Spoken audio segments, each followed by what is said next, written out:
Palabra de nuestros autores. Hola, buenas tardes. Yo me llamo Héctor Manuel Enríquez. Soy investigador de la Dirección de Lingüística y el libro que voy a presentar se llama Las danzas totonacas de origen prehispánico en Papantla, cuyo objetivo es la descripción de la situación actual de las danzas en dicho ciudad. Esta presentación forma parte de la serie Palabras de nuestros autores y se enmarca dentro del programa Contigo en la Distancia de la Secretaría de Cultura a través del Instituto Nacional de Antropología e Historia.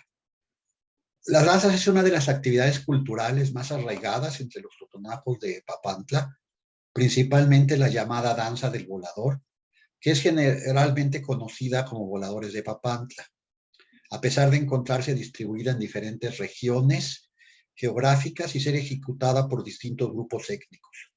Sin embargo, esta danza no es la única que se danza en Papantla. Además, está la danza de los guaguas, la de los negritos, la de los santiagueros, la de los moros y españoles.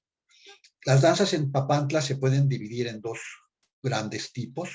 Las danzas de origen prehispánico, que serían las dos primeras, es decir, el volador y los guaguas, y después las danzas de origen colonial, que serían los santiagueros, los negritos y los moros y españoles. El libro que estoy presentando está dividido en 3 capítulos. El primero habla sobre las danzas en general, haciendo énfasis en las creencias y supersticiones relacionadas, en el uso de los trajes e instrumentos específicos y en el estatus que tienen los danzantes en la cultura totonaca. El segundo capítulo trata sobre la danza del volador, sobre las leyendas respectivas, los rituales, las creencias asociadas a esta danza, el simbolismo de la danza, los trajes y los instrumentos. El tercer capítulo aborda la danza de los guaguas con una organización temática parecida a la del capítulo anterior. Es importante comentar que las danzas en Papantla o los danzantes en Papantla tienen un estatus particular. Las danzas para ellos no son exclusivamente un espectáculo. De hecho, en Papantla existen una serie de oficios sagrados, entre los que se encuentran las danzas y los curanderos, los rezanderos y las parteras. De esta manera, las danzas están relacionadas con la religión. Entre los totonacos prevalece la idea de que las danzas son un don. Para dedicarse a ellas se requiere de una facultad espiritual especial o de algo particular que permite a los danzantes ejercer esta actividad. Antiguamente los abuelos eran capaces de identificar este don y actualmente los caporales lo identifican porque los niños desde chicos manifiestan una predisposición especial hacia las danzas. Los caporales cuentan que los niños escuchan una melodía, inmediatamente la están tarareando, o ven un zapateado e inmediatamente son capaces de hacerlos. En algunas ocasiones se está reportado que este don se manifiesta a través de un sueño. En el caso específico de los voladores, los danzantes o los futuros danzantes sueñan que están bailando o que se encuentran encima del palo del volador. Los danzantes en Papantla, además de una gran preparación y un aprendizaje muy fuerte, la danza del volador es una danza muy peligrosa, no cualquiera puede hacerlo, requieren un compromiso con las danzas. El compromiso se hace con las comunidades y con los santos patronos, porque normalmente las danzas se bailan en ocasiones muy especiales, que son ciertas fiestas, las fiestas de los santos patrones de los diferentes pueblos, o se hacen para algunas peticiones o en algunos velorios. La promesa de los danzantes implica una serie de restricciones que están relacionadas, de acuerdo a mis informantes, con abstinencia sexual durante 12 días, 6 días antes y 6 días después de la danza. En esos días no se puede beber alcohol, no se puede comer y uno tiene que estar limpio, se debe uno de bañar. Estas normas a las que están sometidos los danzantes son normas muy estrictas y normas muy estrictas cuya infracción tiene consecuencias. Los danzantes que no cumplen con estas reglas pueden sufrir una enfermedad específica de los danzantes que se llama Maxchilla. Esta enfermedad se produce por tener malos pensamientos, por tener problemas familiares y principalmente por no respetar las reglas de la danza. También sucede a veces cuando a los danzantes les da miedo. Cuando, por ejemplo, un danzante se pone un traje de un danzante ya muerto y tiene miedo, se puede enfermar de esta enfermedad. Esta enfermedad se caracteriza porque el danzante enfermo pierde el espíritu, le da sed, no tiene hambre, alucina, ve cosas que no están sucediendo, su reacción ya no es la misma y a veces oye que están bailando, incluso a veces está zapateando el danzante, aunque no se oye la música. Se requiere un rito muy especial y muy particular para curarlo, un rito que se describe en el texto que estoy hablando. Los totonacos piensan que los responsables de esta enfermedad es el Pilato.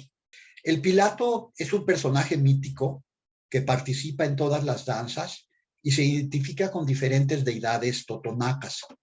En general se caracteriza porque viste un traje diferente al de los demás danzantes, utiliza una máscara que impide que se conozca su identidad y en algunas ocasiones tiene un casco, viene con un casco de petrolero. Este Pilato, este personaje durante las danzas interactúa con el público y dependiendo de la danza ejecuta diferentes papeles. Generalmente emite un grito muy, muy particular, lleva en la mano un caballo de madera y es sujeto de ciertos rituales muy particulares que se explican en el texto. Él se considera que toma el espíritu del danzante afectado y se considera también que es necesario que él participe en los ritos de curación, puesto que al final de cuentas es él quien restituye el alma del danzante.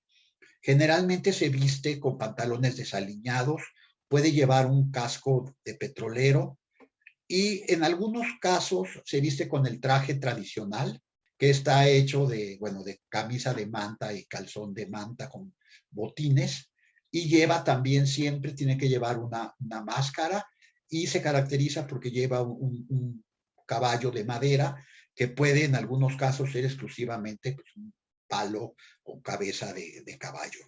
Las danzas utilizan también una máscara, ¿sí? En las danzas se utiliza una máscara que tienen un carácter sagrado. Estas máscaras están hechas de madera de palma o de cedro y se labran con machete o con cuchillo. Representan un rostro arrugado, con los ojos grandes y pueden tener barba o bigote y pelo. Tradicionalmente las hacían los danzantes, aunque actualmente se especializan algunas personas en fabricarlas.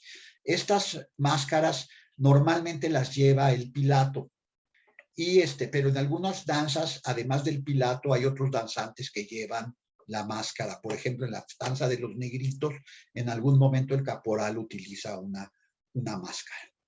Bueno, los danzantes conservan en Papantla un estatus muy particular y el cual está marcado, bueno, principalmente por los ritos funerarios y la creencia en un destino privilegiado después de la muerte.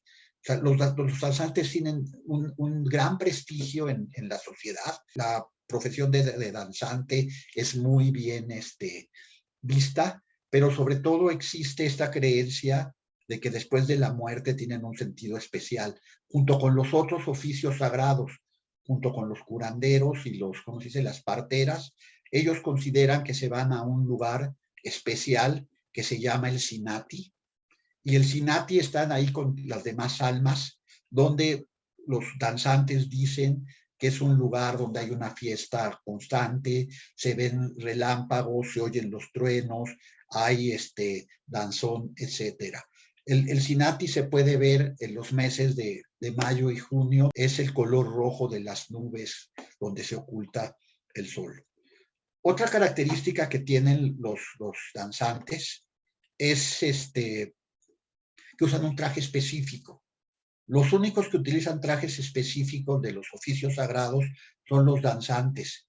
Y los trajes también tienen un carácter especial. A los trajes se les tiene que bendecir, a los trajes se les tiene que hacer una ofrenda, y los trajes también pueden provocar, si no se les respeta, esta misma enfermedad de la que hemos hablado. ¿Sí? Las danzas en Papantla se transmiten generalmente de padres a hijos y de tíos a sobrinos. Eran en general un asunto familiar y se hacía entre la comunidad. Con el tiempo surgieron ciertas escuelas de danzantes que dependían de un maestro encargado de las danzas. Estas escuelas reclutaban a sus alumnos a través de convocatorias y pues los danzantes no se les pagaba nada, no se les daba absolutamente nada más que el conocimiento de la danza. Posteriormente, estas escuelas, en el caso de Papantla, se fueron organizando alrededor del Centro de las Artes Indígenas, el CAI, que buscaba preservar las tradiciones artísticas y culturales de los totonacos a través de la enseñanza, la práctica y la difusión. Entonces, en este centro hay diferentes talleres. El centro se encuentra en el parque temático que está cerca de Papantla, donde se hace la Cumbre Tajín, y donde hay diferentes casas. Y hay una casa dedicada a la enseñanza de las danzas indígenas, con una característica muy interesante, y es que no solo se enseña la danza como tal, sino se enseñan todas las tradiciones asociadas a la misma a través de la enseñanza de la lengua. O sea, se pide que los niños también aprendan la lengua totonaca. Los danzantes en Papantla están organizadas en diferentes grupos que todos pertenecen a una asociación civil, y estos grupos son la Unión de Danzantes y Voladores de Papantla, que trabaja en la zona arqueológica de Tajín. Esta fue la primera asociación que se constituyó desde 1975 y es, digamos, quizá un poco la más conocida. La otra organización se llama Tutunaco, que danza en el atrio de la iglesia de Nuestra Señora de la Asunción, la iglesia de Papantla. Y la otra es la Asociación Civil de Voladores Coxni, que se encuentra ubicada en el parque temático. Además existen varios grupos que son independientes, que no pertenecen a ninguna asociación, pero todas estas organizaciones al final de cuentas están congregadas en el Consejo de Voladores, que se encuentra en el parque temático, y este consejo lo que ha hecho es tratar de administrar y distribuir los espacios de trabajo al interior de la República y los viajes al extranjero. La danza de los voladores, pues por mucho es una de las danzas más conocidas a nivel nacional y probablemente también a nivel internacional. La danza de los voladores no solo está formado por lo que la mayoría de nosotros conocemos, que es la parte del vuelo, sino la danza de los voladores forma parte de un ritual más complejo que tiene 5 partes. Pues la primera parte es el altar para pedir permiso para entrar al bosque, a buscar el árbol del volador. Aquí en esta foto lo que podemos ver es un tubo donado por Pemex, pero tradicionalmente se utilizaba un árbol que tenía que irse a cortar. La segunda parte es el arrastre del palo del volador. La tercera parte es el levantamiento del palo del volador, y después está la danza del vuelo y la salida. Entonces, el ritual del palo del volador comienza con el corte del árbol, para lo que es preciso primero elegir el árbol que se va a cortar. Y eso lo tiene que hacer un anciano, una persona de sabiduría, que va a entrar al bosque y va a seleccionar el palo del volador. En Papantla el palo que se usa se llama Zacatquigu, y en Totonaco, en español se llama palo del volador, y la persona lo tiene que ir a buscar para saber que no está quemado, que no está podrido y que puede soportar al menos 500 kilos de peso. Entonces, antes de entrar al bosque, es necesario pedir permiso. porque el bosque pertenece al dios del monte, al Quihuicolo, y es necesario pedirle permiso porque si no, lo que va a hacer el dios del monte es perder a los que entran al bosque sin su permiso. Se hace un pequeño altar a la entrada del monte con las máscaras que representan a los Pilatos. Representan a un Pilato joven y a un Pilato viejo. Se quema copal, se ponen velas, se le hace una ofrenda de comida formada por tortillas, por tamales, por un poco de aguardiente. Una vez que el Pilato ha dado permiso, o el Quihuicolo, perdón, ha dado permiso, el dios del monte ha dado permiso, los Pilatos o los que van a representar el personaje del Pilato se ponen la máscara, se colocan la máscara y entonces dirigen al grupo de danzantes al lugar donde van a encontrar el árbol. En ese momento los danzantes van tocando la flauta y el tambor, la flauta y el tambor tradicionales, y los Pilatos empiezan a emitir un grito muy, muy particular que llena todo el ambiente.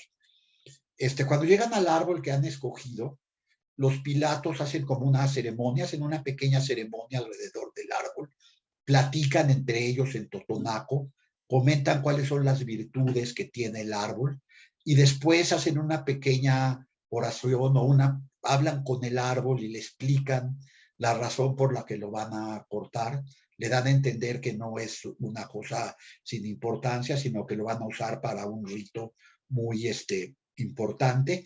Una vez que han aceptado el dios del monte esto, hacen una pequeña ofrenda alrededor del árbol, rocían con aguardiente, asperjan con aguardiente, ¿cómo se dice?, el árbol, para que se emborrache, y no sienta el momento en el que lo van a talar.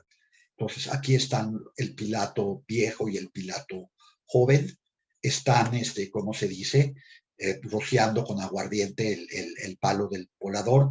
Si se alcanza a ver, el palo tiene que ser un palo bastante recto, ¿sí?, para que pueda servir para lo que está haciéndose, ¿no?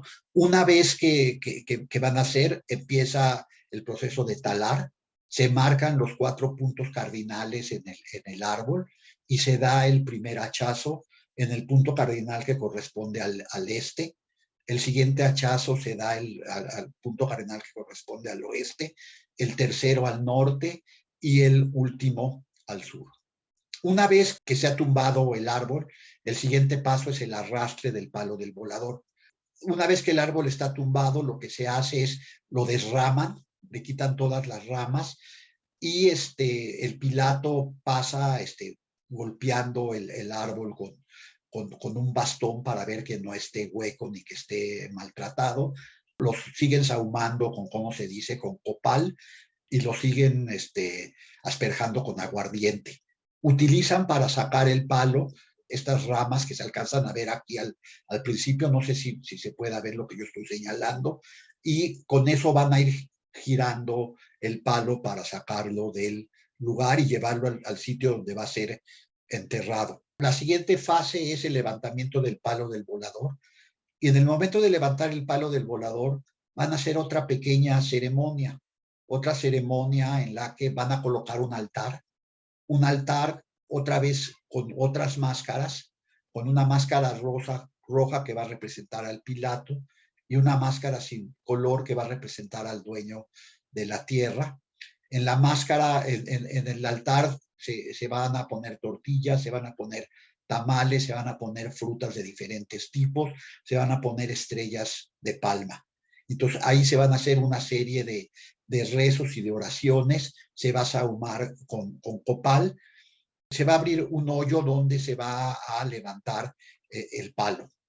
Entonces, antes de levantar el palo, los 2 Pilatos que están presentes en la foto, al lado izquierdo, van otra vez a revisar que el hoyo esté bien colocado, que el palo esté en la posición adecuada, y van los jóvenes que van a ser los voladores, los jóvenes que fueron los que talaron el árbol y los que han pasado por un periodo de de prueba, han tenido un periodo de abstinencia sexual preparándose para esta ocasión, van a levantar el palo del volador.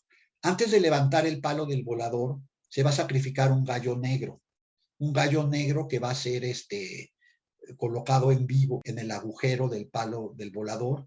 Se va a rociar con aguardiente para que, como se dice, para que no sufra, para que se emborrache, y va a servir para evitar que los voladores puedan tener un accidente durante el vuelo. Una vez que se ha hecho esta situación, inicia el proceso de levantar el palo del volador con una serie de polines hechos a bases de tarro, y poco a poco van a ir levantándolo hasta que queda colocado en su sitio. Una vez que el palo del volador está colocado en su sitio, se puede iniciar la danza del vuelo. La danza del vuelo tiene dos etapas, o la parte del vuelo tiene dos etapas. Una parte en el suelo, donde los voladores bailan, ejecutan una danza alrededor del palo del volador, giran en el sentido contrario a las manecillas del reloj, van haciendo una serie de pasos específicos, y va el caporal tocando la flauta y el tambor. Una vez que han terminado esta parte de la danza, suben al palo del volador, y en la parte superior del palo del volador, el caporal se coloca encima de una plataforma de cerca de 30 centímetros de espesor, y va a bailar un baile específico para dar gracias y para pedir a los 4 puntos cardinales, al sol, y para hacer el sacrificio, ¿sí? Entonces el caporal primero se para frente al ¿sí? Hace un baile, gira al norte, vuelve a hacer el baile, gira al oeste, vuelve a hacer el baile, y gira al sur y termina otra vez en el este. Una vez que ha terminado el caporal su danza, inicia el vuelo. La danza ha tenido a lo largo de la historia diferentes interpretaciones. Se ha sugerido que se trata de una danza dedicada al sol, al agua y a la fertilidad, en la cual es fundamental la idea del giro en el sentido antihorario. Este giro en sentido antihorario la relaciona con el huracán. Es fundamental también la orientación, en la que intervienen los 4 puntos cardinales y el centro, y también está la unión a través del palo del volador, que une el extremo superior e inferior del cosmos. O sea, la danza, al parecer, es polisémica y hace referencia a una serie de elementos relacionados, como lo acabo de decir, con el simbolismo del número 4, presente en el cuadrado. El cuadrado es el bastidor, en el número de sones que se utiliza, en el número de danzantes, en los puntos cardinales, etc. Está el simbolismo del centro, de lo que se conoce como la quinta dirección, que se encuentra en la manzana. La manzana es el lugar donde está parado el caporal. En la foto se alcanza a ver una parte verde con una cruz. Esa es la parte superior de la manzana, ¿sí? Y está relacionada con el palo del volador y el caporal. Y por último se encuentra el simbolismo del árbol cósmico, representado en el palo del volador, que penetra en la Tierra uniendo los 3 niveles del cosmos. No es el único simbolismo que está presente. Hay un simbolismo relacionado con los pájaros, con el color de los trajes, con las cuerdas al momento de descender, etc. Los voladores tratan con su danza de imitar los movimientos de la lluvia y de los vientos, fenómenos atmosféricos indispensables para el ciclo de la vida agrícola en la zona totonaca. Entonces, el simbolismo solar y el simbolismo del huracán, que no son contradictorios, al contrario, son complementarios, necesarios para la existencia del grupo. Lo que la danza del volador busca es lograr un equilibrio entre el sol y la lluvia para resolver el conflicto entre lo caliente y lo frío, entre la sequía y el exceso de agua. O sea, si es efectivamente la danza un rito de fertilidad, pero lo que trata es de evitar que haya demasiado sol, porque eso produciría la sequía, y también evitar que haya demasiada viento y demasiada lluvia, porque eso produciría el huracán y destruiría las cosechas. O sea, al final de cuentas lo que se trata es de lograr un equilibrio entre el dios, digamos, Tajín, que representaría al huracán, y Chichiní, que representaría al sol. La danza, como lo dije, tiene una gran documentación. Es una danza de origen prehispánico. Está documentada en diferentes fuentes, como Díaz del Castillo, Diego Durán, Fernández de Oviedo, Torquemada, Clavijero, y además está presente en dos códices, el Códice Azcatlán, el Códice Fernández Leal y Porfirio Díaz. Fernández de Oviedo la vio en 1528 entre los pipiles nícaros que estaban relacionadas con las festividades de la cosecha del cacao, y documentó una danza de dos voladores que descendían con máscaras de aves y portándose en las manos un arco y flechas uno de ellos y un abanico con espejo en el otro. Según sus informantes, o según lo que él vio, en la parte superior se encontraba el dios del cacao. También aparecen algunos códices.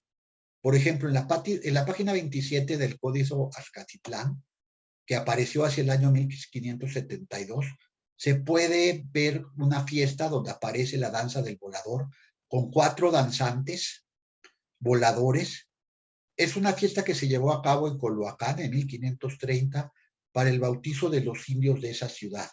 Entonces, si se alcanza a ver, los voladores aparecen con alas como si fueran ángeles, y aparece un volador sentado en la parte superior del bastidor, y son 4 voladores. Después, el volador también aparece en los códices Fernando Leal y Porfirio Díaz. Son 2 documentos cuicatecos coloniales del norte de Oaxaca. En el Códice Fernández Leal, el palo del volador ocupa un lugar central. Incluso es más importante que el mismo ritual del flechamiento.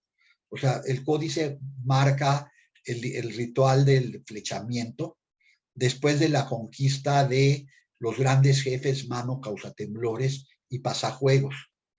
Entonces, se puede ver, bueno, el palo del volador, se puede ver un bastidor donde aparecen los 4 voladores, unos encima de otros, y están atapiados con tocado de aves, cubiertos de plumas, y llevan en las manos ramas de ocote para saludar a los 4 vientos. ¿Sí?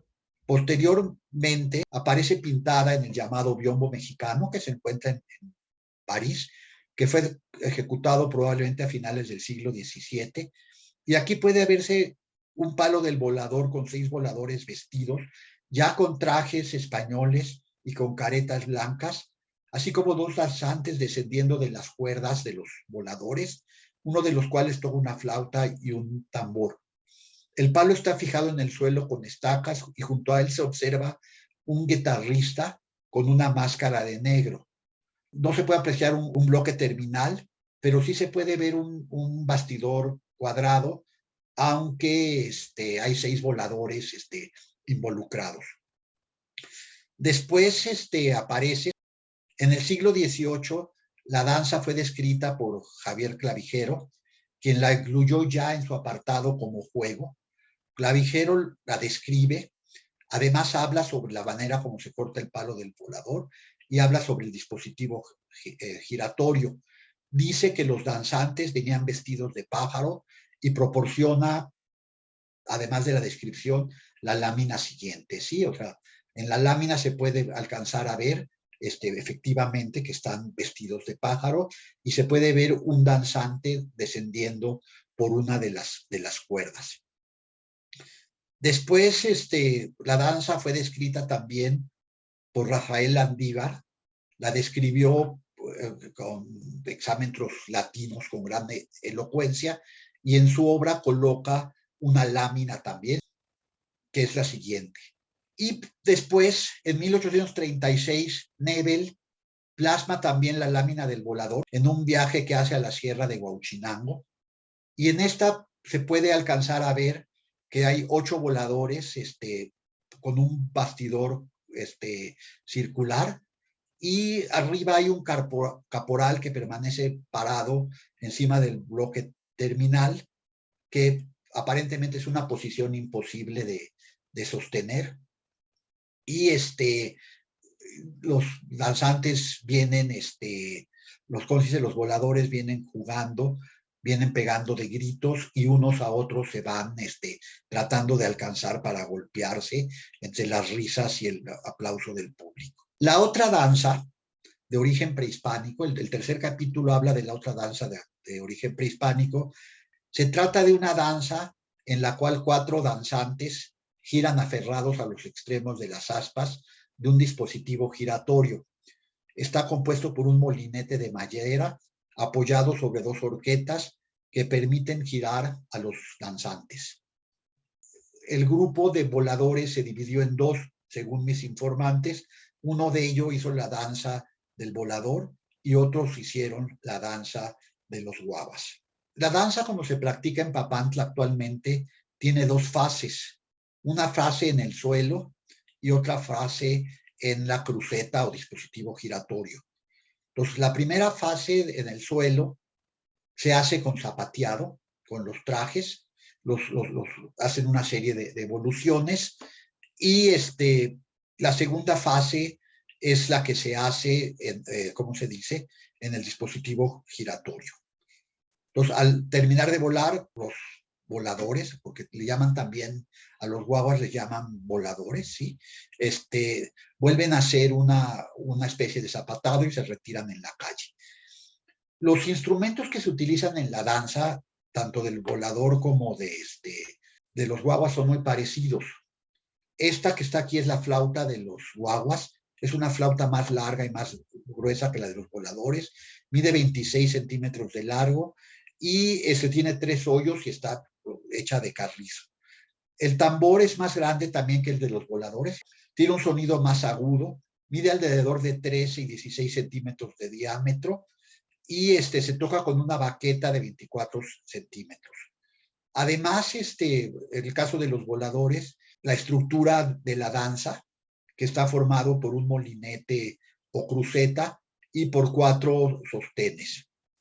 Los guaguas tienen una indumentaria muy parecida a la de los voladores. Entonces, en el caso de los guaguas, lo que los diferencia principalmente es el penacho. El penacho es parecido al penacho del volador. Este es un penacho de guaguas, pero tiene una estructura circular, cerca de 40 centímetros de diámetro, que representa la cola de las guacamayas. Los guaguas están relacionados con las guacamayas. En el mito relacionado con la danza, se habla que un anciano observó la forma de actuar de las guacamayas, y se le ocurrió, a partir de esta forma de actuar de las guacamayas, hacer la danza respectiva. Además de este penacho, se lleva un cruzado. Este cruzado en el pecho está confeccionado, en el caso de los guaguas, de tela amarilla. En el caso de los voladores es de tela rojo. Se coloca uno adelante y atrás y tiene el color del sol. Además de este cruzado, se tienen mandiles. Estos mandiles están bordados por los mismos danzantes. Están hechos con chaquira y con lentejuelas. Están hechos con fleco y con tela, en algunos casos con tela de pana, y reproducen generalmente motivos naturales, ¿sí? La demás parte del traje es un pantalón y los botines tradicionales del traje totonaco. Existen aproximadamente 500 voladores identificados en 33 grupos registrados y 3 escuelas de niños voladores. Se han encontrado 65 palos de volador en toda la República Mexicana, 38 de ellos en el Totonacapan y 27 en diversos lugares de México. Sin embargo, en términos generales, se considera que la danza puede estar en peligro de desaparición. Muchos autores como Hichón, Stresser-Pen, Trejo Barrientos, Lope de Llano, Bertels, Sejourné, Sevilla, Turner, coinciden en esta apreciación. A lo largo del trabajo de campo que yo realicé, fue constante la queja de la pérdida de la tradición y el abandono de las costumbres. Esto es una relación causa y efecto entre la desaparición de las danzas. La danza está perdiendo, según los voladores, su contenido religioso y ritual para convertirse en un espectáculo para los turistas que les aporta ganancia económica. Una de las principales causas de este deterioro es la importancia que ha estado adquiriendo el turismo en la región. Mis informantes comentan que el turista solo quiere ver algo de 10 o 15 minutos y para ellos entonces el momento del vuelo o la parte del vuelo de la danza es muy atractiva porque dura ese tiempo, además es la parte que es espectacular, pero los demás aspectos de la danza no se están utilizando. Es importante decir que la danza de los voladores, el 30 de noviembre, fue nombrada Patrimonio de la Humanidad, lo cual fue un orgullo enorme para los danzantes totonacos y es posible que sea un aliciente para rescatar varios aspectos de la danza, varios aspectos tradicionales de la danza. De hecho, parte de los requisitos para dar esta nominación era estimular el rescate de estos aspectos.